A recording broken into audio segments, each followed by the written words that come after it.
back to daytime. Oh, Roger is going to be so unhappy when he sees what's happening today, because we had the conversation the other day while sitting and having a coffee about, you know, this kitchen really isn't set up the way I want it. I changed the cover. I need to change this, need to do that. And lo and behold, we've got Jamie Adam joining us from Pioneer Craftsman Limited today. And what are you talking about, Jamie? Another fantastic kitchen renovation. There we go. See? There you go. And the reason you say another, they always say every time you go through the stats, when people are buying and selling homes, the first room that they always say you need to pay attention to is the kitchen. That seems to be the key room on everybody's list, whether they're buying, whether they're selling, whether they're staying where they are and just want to improve. The kitchen and the bathroom. Once you get past the front door, the first priority is the kitchen. How well is it laid out? How is it going to fit for my family? Now, this particular renovation you're about to take us through, when we had a chance to kind of read in advance what kind of the history of this particular house, Yes. I mean, who doesn't like a new kitchen? Who doesn't like a new bedroom? But this house had some structural concerns that, if weren't addressed immediately, could have turned out to be something quite unfortunate. That's right. This was a really unique situation. The house is in Uptown Waterloo, and in a a well-established neighborhood, much older, beautiful trees, fantastic neighborhood. The clients really loved it because it was very close to all their shopping and the schools, etc. So they could walk. They could walk to work, they could walk to school and shopping. So they really wanted to be staying exactly where they were, but certainly their house was in some desperate need of work. When I first went there, they said, what we'd like to do is just increase the size of our kitchen. And we've got this little mud room. We'd like to be able to take advantage of some of that space. This is what I first saw when I peeked underneath in the crawl space below. I have to ask, what is this? I don't even know what it is, Jamie. That is the crawl space that the little mudroom addition was originally built on. And believe it or not, this was actually supporting the mudroom above and a master bedroom addition above that as well. Now, I just want to note, the one support isn't exactly on a 90-degree angle. It's like that chair with a wonky leg. So already I'm concerned looking at this, you know? That's right. Certainly at this point when I was looking at it, it wasn't in imminent danger of falling down, but you can see it was very close to the end of its life. Insulation is falling down. We always have a hard time heating this space. Why?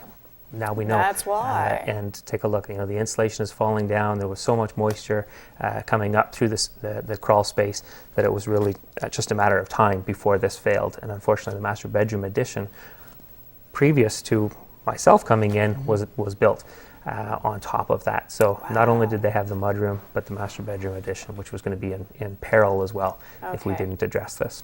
Now, you mentioned the mudroom a couple of times. Always a great idea in theory. It sounds like a great thing to have out the back, place where the kids or whoever can come in and just dump their stuff, and that's fine.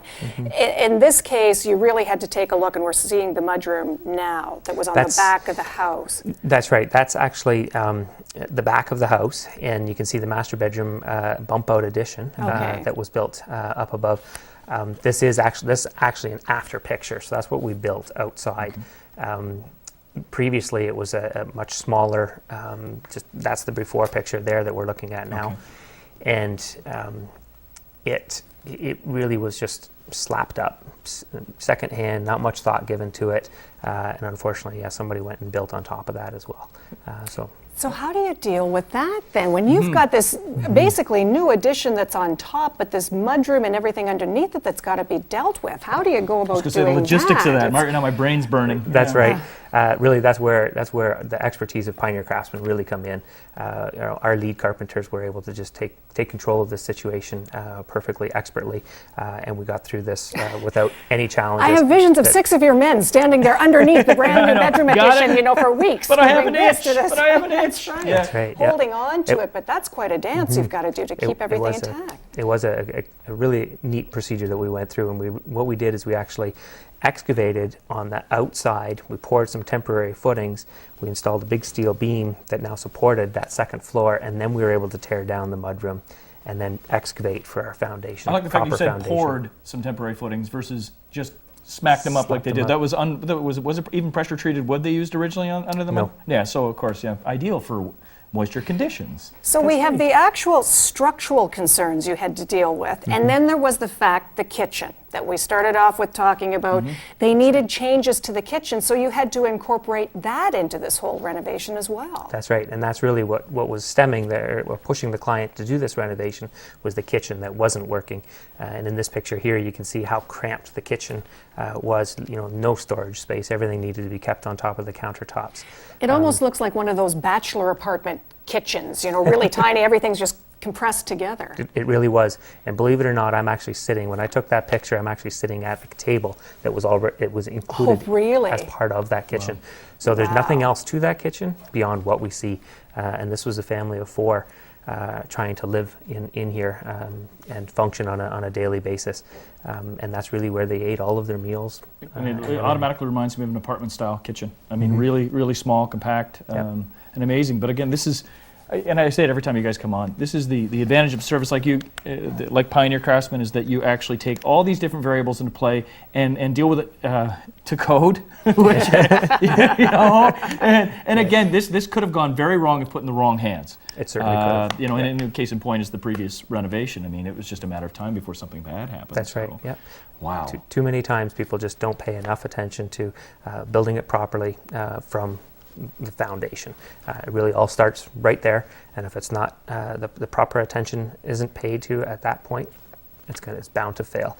And certainly when we come in, somebody like Pioneer Craftsman comes in, we really make sure that we're paying attention to all of the proper details that need to go all the way. Okay, so the before pictures made me a little nervous, but I can't wait to see what you did All right. afterwards, Great. Jamie. So stick with us, and when we come back, we will see the transformation of the kitchen mudroom renovation courtesy of Pioneer Craftsman. Stay with us.